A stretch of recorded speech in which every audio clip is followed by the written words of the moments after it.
Canada versus Japan at the 2012 Worlds, a matchup you expect to show the spirit of Ultimate Frisbee, but instead, this game inspired to one of the most toxic games in the sport's history. How bad was it exactly? Well, there's a video with 500 dislikes on this game, and I'm going to show you exactly why. Everything started out normal until this first play began to set the tone. We're about to see a deep shot from Japan. Here we go, it goes off, Canada's chasing, tries to get it, but lays out right into my man's legs. Do I think the play had malicious intent? No. Do I think this play should have been made?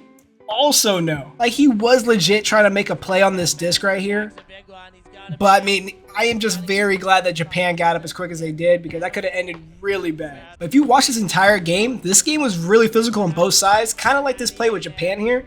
A little bit unnecessary, didn't need to go in the back, but it was kind of like that the whole entire time. So the game continues to go on, and you're about to see that Japan, don't know why, gives my man a little shoulder check and knocks him to the ground.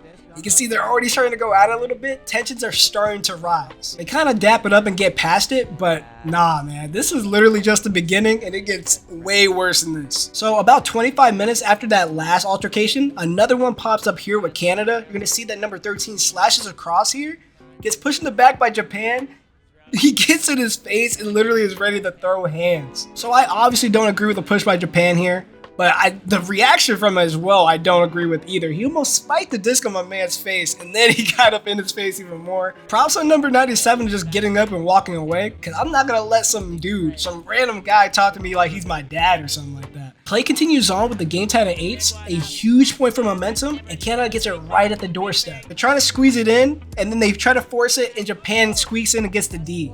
But if you look at the reaction from the Japanese mark, absolutely shuts down because it was a bad foul call. Honestly, it is very valid to be this hysterical because 1, he didn't even touch the guy, and 2, my man traveled on that throw to begin with. So unfortunately for Japan, Canada does keep the disc, but fortunately for Japan, they end up turning it over anyway. You know what they say, just don't lie. So there was a timeout call right after that turnover, and once they come in, the first throw, literally a dangerous play. Right here, if I pause it, 4 people in the area right now, and nobody called dangerous play. They're all trying to go for the disc, and if I play it through, somehow, some way, nobody got injured.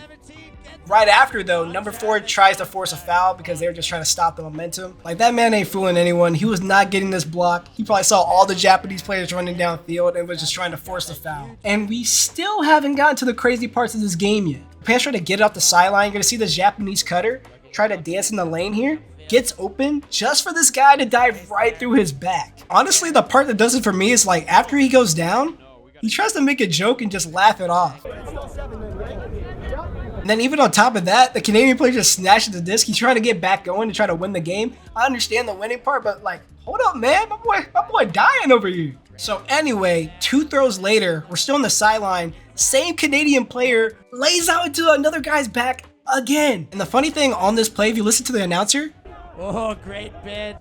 Great bid where? If anything, this is just elite levels of backpacking. So somehow, some way, that same Japanese player pops up like nothing happened.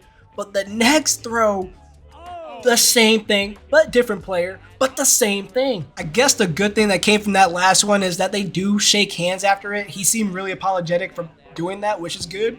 But Canada continued to play this aggressive throughout the rest of this game. I don't know what was happening. Canada must have thought they were in the WWE or something.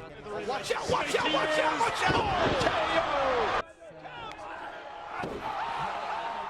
This is probably one of the biggest and final heated moments in the game when Canada ends up scoring in a super tight window. The Canadian player makes a really nice move to just get it right in this corner. He spikes it and lets the Japanese defender know.